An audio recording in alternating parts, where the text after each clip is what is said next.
के बारे में। जैसे आप सब लोगों को पता होगा, मिनिस्ट्री ऑफ कॉर्पोरेट अफेयर्स की साइट है, जिस साइट से हम जो है किसी भी कंपनी की डिटेल्स देख सकते हैं। कंपनी के डायरेक्टर्स या फिर उसकी कैपिटल क्या है, उसकी पेड अप कैपिटल क्या है और उसकी रजिस्ट्रेशन डिटेल्स वगैरह। तो जैसे जनरली आप यूज़ करते होंगे और काफ़ी टाइम आपने ये चीज़ें देखी होंगी कि जब आप एमसीए की साइट पर जाते हैं, गूगल पे एमसीए टाइप करते हैं और वहाँ पे एमसीए सर्विसेज में जाके कंपनी से रिलेटेड उसके डायरेक्टर्स की डिटेल, उसके चार्जेस की डिटेल देख पाते हैं, जिसे इंडेक्स ऑफ चार्जेस भी कहा जाता है।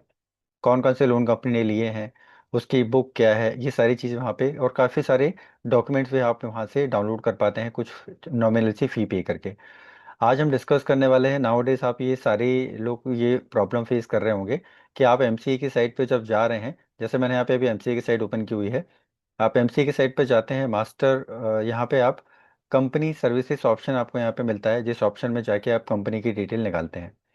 मैं अभी अगर वही सेम चीज़ आपको यहाँ पे बताने वाला हूँ कि वो चीज़ अगर आप करेंगे तो ये एक नया अपडेट आया है कि कोई किसी भी कंपनी की डिटेल सर्च करने के लिए, जैसे कंपनी की डिटेल आप नाम से या फिर उसके सिन नंबर से सर्च कर सकते हैं, बट वही सारी सर्विसेज को आप एक्सेस करने के लिए आपको यहाँ पे लॉगिन करना होगा।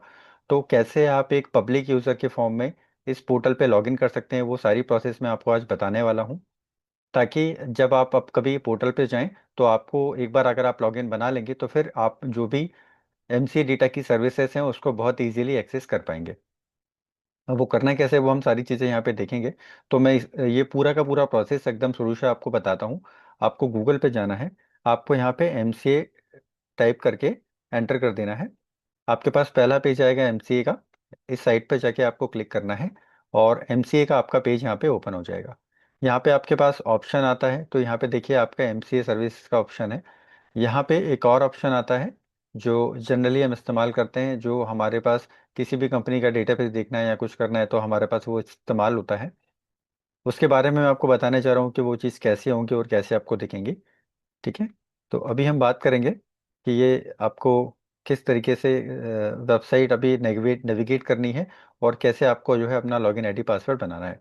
देखिए यहाँ पे आप मास्टर डेटा पे गए एमसीए सर्विसेज में और आपने मास्टर डेटा सर्विसेज पे क्लिक कर दिया। तो इस ऑप्शन के द्वारा आप क्या करते हैं, कंपनी का नाम सर्च करके उसकी सारी डिटेल जो है वो देख पाते हैं। लेकिन देखिए यहाँ पे आपने जैसे ही एमसीए सर्विस के अंदर मास्टर कंपनी डेटा पे क्लिक किया तो ऑटोमेटिकली जो है आपको लॉगिन और रजिस्ट्रेशन का ऑप्शन आ गया। तो अभी आप यहाँ पे आपको लॉगिन करना, बनाने के लिए आपको यहाँ पे रजिस्टर करना पड़ेगा। उसके बाद ही आप जो है इसकी सर्विसेज को पब्लिक डेटा डोमेन में एक्सेस कर पाओगे। तो इसको करना बहुत आसान है, यहाँ पे आपको रजिस्टर बटन पे क्लिक करना है। रजिस्टर बटन पे क्लिक करने के बाद देखिए आप यहाँ पे आपके पास ऑप्शन आएगा रजिस्ट्रेशन की डिटेल डालने के लिए। तो ये मैंने यहाँ पे ऑप्शन क्लिक कर दिया है। देखिए यहाँ पे नीचे आपके पास ऑप्शन आ रहा है, यहाँ पे आपके पास दो ऑप्शन है, रजिस्टर्ड यूज़र और बिजनेस यूज़र। ठीक है। तो यहाँ पे आप जैसे ही यहाँ पे आपको यहाँ पे रजिस्टर्ड यूज़र पे क्लिक करना है। रजिस्टर्ड यूज़र पे इसलिए क्लिक करना है क्योंकि बिजनेस यूज़र का मतलब यह है कि अगर आप कंपनी के फॉर्म में अगर रजिस्टर्ड हैं तो आप इस ऑप्शन का इस्तेमाल करेंगे। अदरवाइज अगर पब्लिक यूज़र की तरह आप इसको इस्तेमाल करना चाहते हैं तो आपको रजिस्टर्ड यूज़र पे यहाँ पे क्लिक करना पड़ेगा। यहाँ पे अगर आप एज ए इंडिविजुअल रोल में है तो आपको यहाँ पे इंडिविजुअल क्लिक करना है। यहाँ पे आपको आपका पैन कार्ड नंबर देना है। यहाँ पे फॉर सेफ्टी जो है मैं अभी अपना कोई भी एक पैन कार्ड नंबर दे रहा हूँ। ठीक है, जो रिलेवेंट है, जिसका यहाँ पे कोई मतलब नहीं है, लेकिन आपको अपना इंडिविजुअल पैन कार्ड देना है क्योंकि ये आपको आगे जाके वैलिडेट भी करवाएगा। तो यहाँ पे आपको आपका सही नंबर देके नेक्स्ट कर देना है। ये डिटेल नेक्स्ट करने के बाद आपको यहाँ पे एडिशनल डिटेल पूछेगा, यहाँ पे आपको आपका नाम डालना है तो फर्स्ट नेम में आप अपना नाम डाल दीजिए। यहाँ पे आपको लास्ट नेम डालना है तो यहाँ पे आप अपना नाम लास्ट नेम डाल दीजिए। यहाँ पे आपको अपनी डेट ऑफ बर्थ एंटर करनी है, तो यहाँ पे आपको डेट ऑफ बर्थ का कॉमन नाम मिलेगा। यहाँ पे आप ईयर पे क्लिक करेंगे तो आप एडिशनली बैक भी ईयर्स में जा पाएंगे। तो मान लीजिए आपको वापस से और पुराने साल में जाना है तो आप यहाँ से डायरेक्टली कर पाते हैं। तो सपोज कीजिए कि आपका 1989 में कोई फरवरी में कोई बर्थ है, सपोज कीजिए मैंने 1 फरवरी डाल दिया। यहाँ पे आपको जेंडर सेलेक्ट करना है, यहाँ पे आपको प्रोफेशन सेलेक्ट करना है। तो जनरली आप इसको जो है स्टूडेंट भी सेलेक्ट कर सकते हैं और अदर भी सेलेक्ट कर सकते हैं। अदर्स में आपको यहाँ अगर बोलेंगे तो आपको अदर्स का नाम डालना पड़ेगा। तो आप यहाँ पे कैटेगरी प्रोफेशनली सेलेक्ट कर लीजिए। तो आपको यहाँ पे जैसे आप प्रोफेशनल सेलेक्ट करेंगे तो आपको मेंबरशिप नंबर मांगेगा। यहाँ पे आप कोई भी आप 1 2 3 नंबर भी डाल सकते हैं, वो आपका यहाँ पे नंबर एक्सेप्ट कर लेगा। नेक्स्ट चलते हैं। तो फिर आपका ये एड्रेस की डिटेल सारी मांगेगा। यहाँ पे एड्रेस की डिटेल भी डालना कंपलसरी है, क्योंकि जहाँ जहाँ स्टिक लगा हुआ है वो सारी इन्फॉर्मेशन आपको भरना कंपलसरी है। ये इन्फॉर्मेशन आप जैसे ही भरेंगे, जैसे मैं आपको यहाँ पे भर के बता रहा हूँ अभी, धीरे धीरे करके आपको ये पूरी इन्फॉर्मेशन भर देनी है। आपका स्टेट डाल देना है। ये सारा आपके आपको यहाँ पे सिलेक्शन से हो जाएगा काम। ये आपने यहाँ पे आपका स्टेट डाल दिया। आपको सिटी डाल देना है, आपने सिटी डाल दी। आपने अपना एरिया का लोकेशन डाल देना है, आपने एरिया का लोकेशन डाल दिया। इसके बाद आपको यहाँ पे मोबाइल नंबर डालना है। तो आपका जो भी मोबाइल नंबर है वो यहाँ पे आप डाल दीजिए। 10 डिजिट का मोबाइल नंबर आपको यहाँ पे डालना है। आपकी ईमेल आईडी डालनी है। एक चीज़ का ध्यान रखिएगा हमेशा, कि यहाँ पे आप जो भी मोबाइल नंबर डालेंगे और जो भी मेल आईडी डालेंगे, उसको विशेषकर बहुत ध्यान से डालिएगा, क्योंकि आपका आखिर में इसका जो वैलिडेशन होगा वो आपका दोनों ओटीपी से होगा। जो एटीपी, एक ओटीपी आपके मोबाइल नंबर पे आएगा और एक ओटीपी आपका ईमेल आईडी पे आएगा। तो बाकी की सारी इन्फॉर्मेशन आप भले ही कुछ भी डाल दें, उससे फर्क नहीं पड़ता है। बट आपकी मेल आईडी और मोबाइल नंबर आपको एकदम करेक्ट डालना पड़ेगा, क्योंकि यही डिटेल जो है आपको आखिरी में वैलिडेट करने को मांगेगा।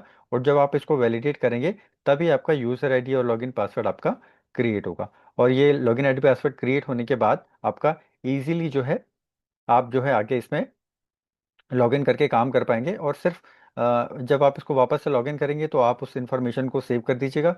तो वो इन्फॉर्मेशन जैसे सेव होगी, तो आपका जो है आईडी पासवर्ड क्रिएट हो जाएगा और इजीली आप एमसीए डेटा को एक्सेस कर पाएंगे। क्योंकि अगर आपका कोई ऐसा काम है जहां आपको बार बार चीज़ें एक्सेस करनी पड़ती हैं, तो फिर आपका विदाउट ये सारी इन्फॉर्मेशन भरे काम नहीं होगा। यहाँ पे आपको पासवर्ड क्रिएट करना है। दोस्तों, पासवर्ड क्रिएट करने के बाद लास्ट वाली जो स्क्रीन है पासवर्ड में, आप देख सकते हैं, तो आपको मिनिमम 6 कैरेक्टर लिखना है और कोई ना कोई स्पेशल कैरेक्टर का भी इस्तेमाल करना है। एक आपका स्पेशल कैरेक्टर होगा और एक एक आपका कैपिटल लेटर होगा और एक आपका स्मॉल लेटर होगा। तो आप आपका नाम के साथ @123 भी अगर यहाँ पे रखेंगे, तो भी आपका जो है ये पासवर्ड क्रिएट हो जाएगा। आप अपना नाम डाल के @123 रख दीजिए। ये आपका पासवर्ड क्रिएट हो चुका है। अब आप इस स्क्रीन पे वापस से नेक्स्ट करेंगे और यहाँ पे क्रिएट माई अकाउंट पे क्लिक करेंगे। तो आप जैसे ही क्रिएट माई अकाउंट पे क्लिक करेंगे, तो आपने जो भी मेल आईडी और आपका मोबाइल नंबर यहाँ पे दिया हुआ है, उस पे आपका जो है ओटीपी जाएगा। तो सपोज कीजिए मैंने यहाँ पे जो भी मोबाइल नंबर दिया था, क्योंकि मैंने यहाँ पे आपको डमी मोबाइल नंबर दिया था और ईमेल आईडी दी थी, तो अभी यहाँ पे मेरा ओटीपी दोनों ही नंबर पे, दोनों ही चीज़ों पे नहीं गया होगा। लेकिन आप अगर एग्जैक्ट और सही आपका मोबाइल नंबर और मेल आईडी देंगे, तो आपको ओटीपी जाएगा। उसका ओटीपी आप यहाँ पे एंटर करेंगे, सबमिट करेंगे, तो आपका जो मेल आईडी है उस पर डिटेल आ जाएगी। आपकी जो मेल आईडी होगी वो आपका यूज़र आईडी होगी, और पासवर्ड आपने जो बनाया है वो आपका पासवर्ड होगा। तो इस तरीके से आप जो है एमसीए के पोर्टल पे अभी लॉगिन करके सारी डिटेल को एक्सेस कर पाएंगे। ये मैंने आपको रजिस्ट्रेशन का डिटेल बताया। अब अगर मैं आपको बात करूं कि आप एमसीए की साइट पे जाएंगे तो आपको कैसे लॉगिन करना है, तो वो मेथड भी आपकी बहुत ईजी है। आप गूगल पे जाएंगे, एमसीए आपने गूगल पे टाइप किया, आप पहले पेज पे गए। पहले पेज पे जाने के बाद यहाँ पे आपको राइट में टॉप पे ऑप्शन आएगा। यहाँ राइट टॉप में आपको यहाँ पे साइन इन पे क्लिक करना है। जैसे ही आप यहाँ पे साइन इन पे क्लिक करेंगे, तो यहाँ पे आपके पास वो डिटेल मांगेगा। तो यहाँ नीचे अगर आप देख सकते हैं कि आप ना ही कंपनी है, आप अदर यूज़र हैं, तो आपको अपना मेल आईडी इस्तेमाल करना है। मैंने यहाँ पे ऑलरेडी अपना मेल आईडी डाला हुआ है, और मैंने यहाँ पे अपना ऑलरेडी पासवर्ड भी सेव किया हुआ है। तो जैसे ही मैं यहाँ पे लॉगिन बटन पे क्लिक करूँगा, ये मेरा लॉगिन करने के लिए कैप्चा मांगेगा। मुझे इस कैप्चे को डाल देना है। ये मैंने यहाँ पे कैप्चा एंटर कर दिया, और कैप्चा डालने के बाद आपको इसको कंटिन्यू बटन पे क्लिक करना है। ये आपको कंटिन्यू बटन पे क्लिक करना है। ये आपका लॉगिन हो जाएगा। अभी आप देखिए, वापस से आप जाइए, एमसीए पे जाइए, मास्टर डेटा पे जाइए, और मास्टर डेटा सर्विसेज पे क्लिक कीजिए। तो जैसे इस ऑप्शन पे आप क्लिक करेंगे, देखिए जैसे हमारा पब्लिक डोमेन एक्सेस करने के लिए पहले हमें एमसीए सारी ऑप्शन देता था, सेम ऑप्शन अभी यहाँ पे मेरे पास अवेलेबल है। यहाँ पे आप किसी भी कंपनी का नाम सर्च कीजिए। सपोज आपको टाटा हाउसिंग फाइनेंस कंपनी का नाम के डिटेल चाहिए कि उसके कौन से डायरेक्टर हैं। आपको यहाँ पे टाटा हाउसिंग लिख के सर्च बटन पे क्लिक कर देना है। सिमिलर विंडो ओपन होगी जैसे पुरानी स्क्रीन पे ओपन होती थी। आपको यहाँ पे कैप्चा डालना है। कैप्चा डालने के बाद वापस से आपको यहाँ पे सबमिट करना है। तो आपकी जो है कंपनी यहाँ पे सर्च हो जाएगी और उसकी डिटेल आप देख पाएंगे। यहाँ पे जैसे आप क्लिक कर रहे हैं, आपको कैप्चा गलत बता रहा है, तो यहाँ पे आपका ज़ीरो की जगह पे ओ होगा, इसलिए आपको बता रहा है ये।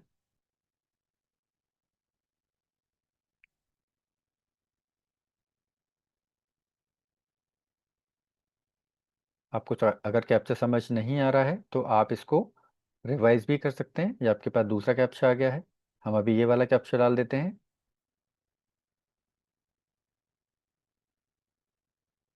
ये जैसे आपने कैप्चा डाला, और ये आपका, आप नीचे देखेंगे तो टाटा हाउसिंग के, देखिए जो दो कंपनीज हैं उनका डिटेल जैसे आपने नाम से सर्च किया था वैसे डिटेल आ गई हैं।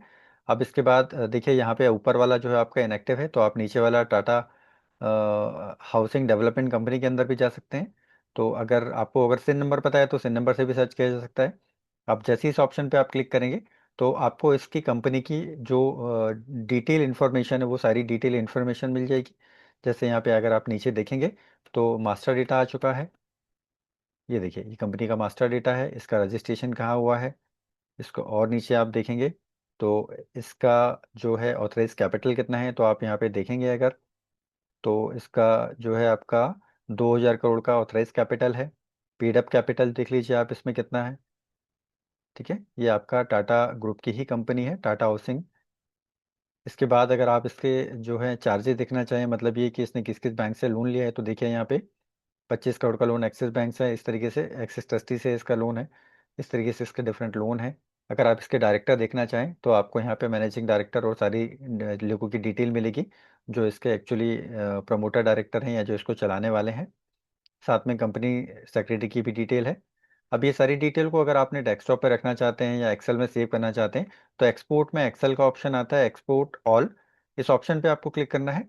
ये शीट आपके डेस्कटॉप पे डाउनलोड हो जाएगी। इस शीट को आप जैसे ही ओपन करेंगे तो ये जो शीट है, इस शीट में आपके कंपनी की वो सारे टैब आ जाएंगे जो टैब आपको वहाँ पे दिख रहे थे, जिसमें था आपका कंपनी के मास्टर डिटेल, आपकी इंडेक्स ऑफ चार्जेस, कहाँ कहाँ से कंपनी ने लोन लिया है, और आपके डायरेक्टर की डिटेल।